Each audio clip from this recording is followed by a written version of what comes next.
Hi everyone, welcome. I'm Jorge Ferrara, and it's time for JAX 87, Jacksonville as it was in the year 1987. There was a big celebration in downtown Jacksonville on June 25th, 1987, because the Jacksonville Landing was opening to the public. The Jacksonville Landing was envisioned as a riverfront marketplace, a festival marketplace for retail, dining, entertainment, all sorts of fun, right on the north bank of the St. Johns River. And we can see the Jacksonville Landing as it was in the 1980s. We see the old City Hall, since demolished, in the distance. There was so much vibrancy at the landing and so much excitement because of all of this anticipation. Something grand, something big.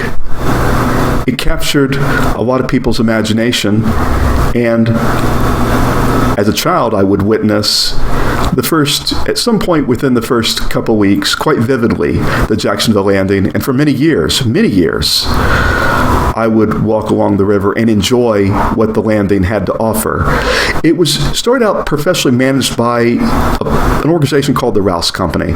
They managed marketplaces in different cities, and there were high hopes for the landing. And I can say in the first 10 years, I really enjoyed it.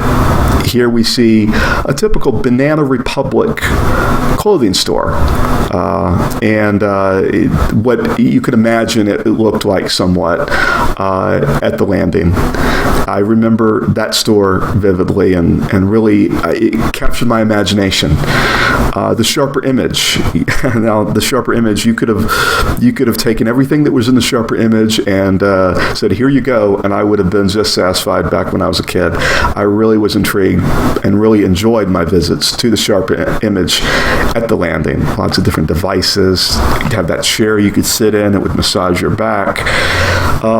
It very much, I think, lived up to its billing as a grand festival marketplace on the river. You would have these special moments, especially around holidays, New Year's, 4th of July. You got a chance to really enjoy yourself downtown. Now I'm going to show you another picture, and a picture can say 1,000 words, so I'm going to keep my words brief. We all know that the Jacksonville Landing in the year 2019 was demolished. In the course of my show work, as you could call it, for what I bring you, I talk in some ways very casually about the changes of the city over decades and 100 years and so. But this one struck a blow at me. A lot of great memories at the landing. Now it's expected to be replaced by parkland. But let's go ahead and look at the Jacksonville of 1987 and how things have changed. The Golf Life building. Now we're going to start to see, as we pan over towards San Marco and the South Bank, the Prudential Building, Baptist Medical Center, and we see the Acosta Bridge, the original road span, the Acosta Bridge, built in 1921, and the railroad span, built in 1925. In 1987, I would ride over the old Acosta road span with my family. And in the distance, we see the Fuller Warren Bridge. At the time, that was I-95. And when you got across the river towards downtown on the Acosta, guess what you would see? You'd see the 666 building. Now, many years prior, there was this businessman who sold a cold relief tonic, and he discovered that he could make a lot of money from this building. Why? Near the railroad tracks and near the river. At one point, the river had a lot of port activity, and of course, the railroad, that says it all right there. I was always intrigued by that building. I would ride by as a youngster. So a lot of cool architecture still around then. And if you take a look, you can see the old ramp coming off of the Acosta. And as we pull back, you see the 666 building on the left-hand side corner. You see the newly revitalized old rail station, which became our convention center. You see I-95 in the distance. And again, take a look at in the distance. And then here, the Times-Union Jacksonville Journal building. All right. Florida Times-Union no longer occupies this building. And in 1987, we still had the Jacksonville Journal, which would, from what I recall, put out an afternoon paper. At one point, we had our own local newspaper, Jacksonville Journal. It folded into the Times-Union, and they allowed them to go ahead and keep producing, as I recall, an afternoon paper. That was, I believe, within a year or so of ending, okay, of that separate edition each day. So, the Florida National Bank, okay, you see coastal parking, you see this building here, but you see the sign, the Florida National Bank, and it's actually, you won't see the bank itself, but the signs were rather distinctive. And when you look, and you take a look at some of the different things downtown here, there's a lot here, more than meets the eye. Look down to the lower bottom, and you'll see the McCrory's, a little glimpse of the McCrory's. You look straight ahead. That was the Atlantic Bank building. They went through a merger or some sort of acquisition, and it ended up being First Union. Barnett Bank in the distance, and it looks like the temperature was either, I believe, 81 or 87 degrees Fahrenheit that day. This is the Jacksonville that I vividly remember. The memories from 1987 are certainly more vivid as each year goes by because I grew up here. Look at the distance. Do you see the, it looks like a paper mill plant, whatever that is off in the distance. So downtown still had, obviously, and always does really, had the bank buildings. But things were changing, of course. Now, speaking of things changing, Mayor Jake Godbold was going to leave office in 1987. When I look at Jake Godbold, I think of him as the people's mayor, the closest mayor I think we've ever had to the working people of the city in modern times. And he had a vision. He wanted to revitalize the city. He wanted to put Jacksonville on the map, and he worked very hard to do it. And while there would be, in his second term, questionable staff choices, it was time to move on, and he had done a lot for the city. And it was time for us to have a new mayor, and that mayor was Tommy Hazouri. And he was a state representative in the Florida legislature, and he took office on July 1st, 1987, and he very much had an agenda. He was the first local politician that I really had enough sense, I guess, really to root for in some ways. It was the first local election campaign that I can really remember, and I remember being intrigued by him, seeing him on TV. I had of all things, I just happened to be, of all places, the dedication of the Mandarin Library, one of those places where you had to kind of just, as a kid, you just hold your little soda and your cookie and eat it, and then, oh, look, that's the state representative, Tommy Hazouri. Wow, coming into the room, and wow, okay. And for me, it was all a big deal, right? So he takes office, and he vows in a lot of ways he wants to clean up the city. Now, I might make the argument that Jake Godbold did a lot to clean up the city, particularly downtown, and you can see those earlier pictures in the show. But there were definitely concerns, I think, about the good old boy system, someone new coming along. And so in this Ed Gamble cartoon, it says private members only, and it says Good Old Boys Lodge and City Hall, and Tommy Hazouri's coming in to clean with the cleaning lady, which is the new city council, and the eyes looking from the distance of the windows and the door. There's like a bat, and so he's coming in to clean up. He's going to clean up the city in that regard as to what's going on in City Hall, maybe things going on, whatever, right? So there were high hopes for him, and I remember in my own way having high hopes for him because I used to ride the school bus, and as part of our mandated desegregation plan, in the 6th grade and 7th grade, I had to be bused downtown, and that quite crimped my style.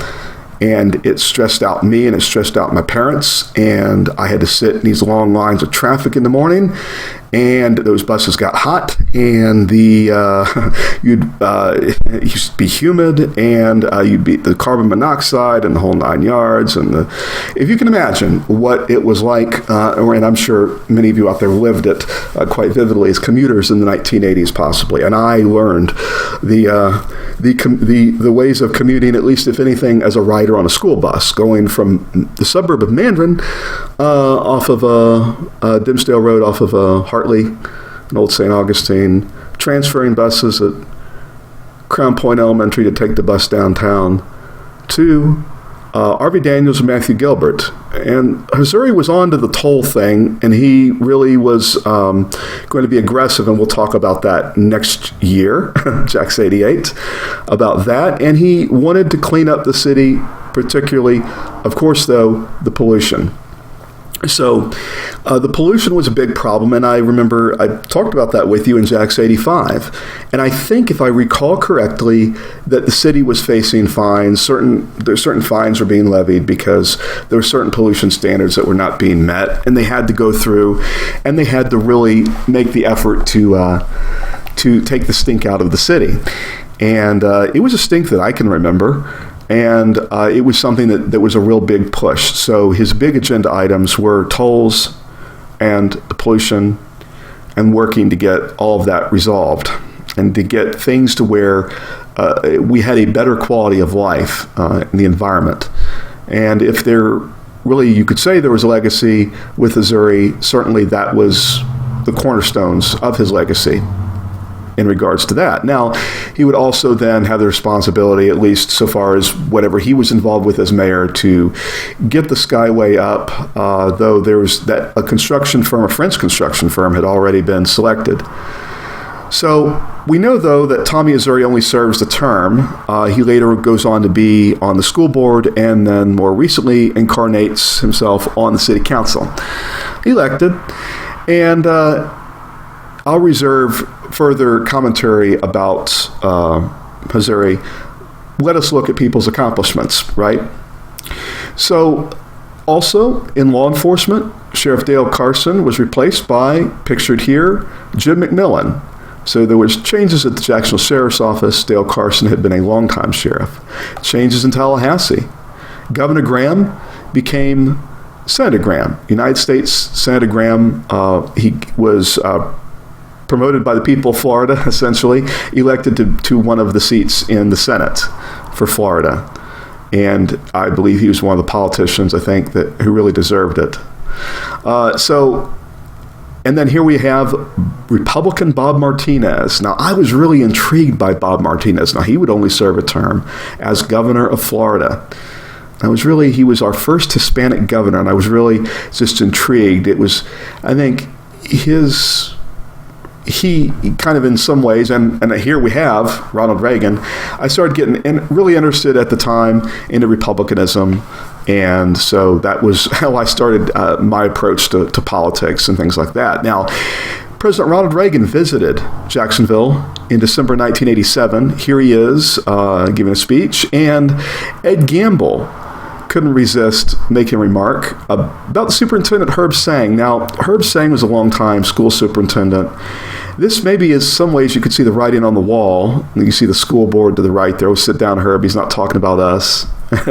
and it has like Herb Sang in the Duval County Public School System, or Duval County School System, welcome President Reagan. And Reagan says, I hope this speech puts an end to that negative group who.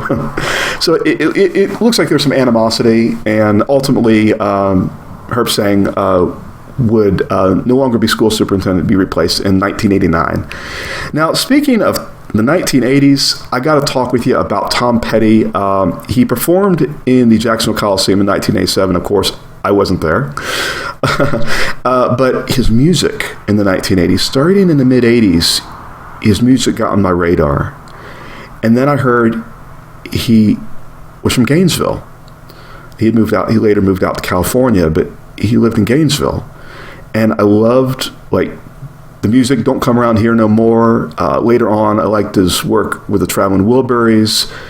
He had Tom Petty and the Heartbreakers, and then he went solo. In '89, I really got into his music.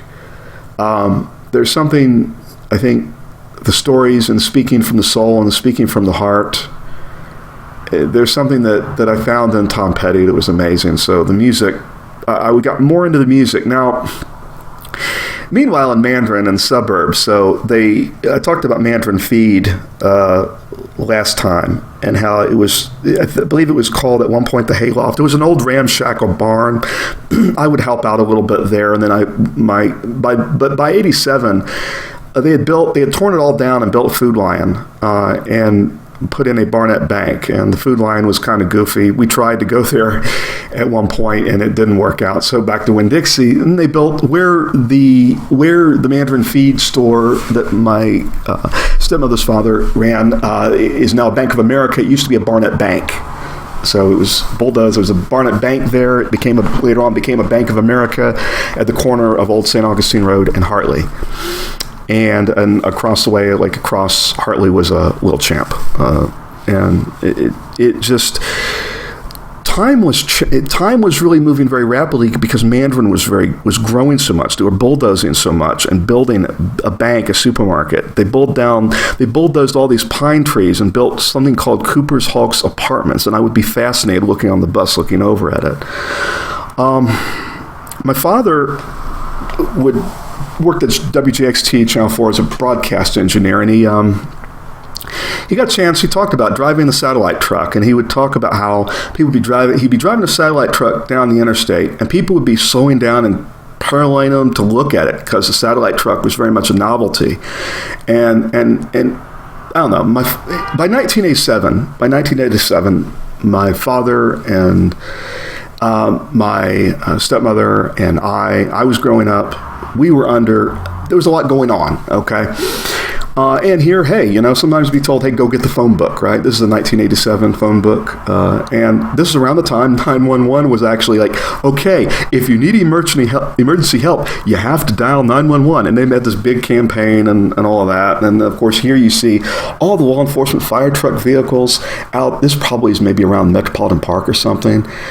So there's a lot going on. My stepmother's working down in Bayard. My father's working hard at Channel 4, doing live shots, driving the satellite truck around, once in a while, I guess. And then, I went from the coziness and the fun of R.V. Daniels with Miss Bursinger and the band. Miss Bursinger was my favorite teacher, and I got a lot of interest in social studies from her. But then in the 7th grade, I popped into Matthew Gilbert. And pardon the oversized glasses, I had a lot going on. I had band. I had to try to make sure I wasn't losing my clarinet, leave it on the bus. Is it in the band room? Is it in the classroom? Oh, no, you can't go up the down stairwell. Lockers, gym locker, a locker, Coach Raspberry, tuck your shirt in your pants. And in the meantime, somehow I found a way to get a yellow belt in Taekwondo. I had good times. There were great teachers, and I'll talk more about that next time. But there were some interesting things that went on. But generally, I got along well with people enough to where I was elected onto the student council as a representative. I started to get interested in student government. So I was always trying to find ways that I could be involved. And here's where we leave things off. In the next year, 1988, my life is going to radically change in a way to this day I can't even comprehend how I got through it. But that's stories for another day. I want to thank you for watching. Take it easy. See you later.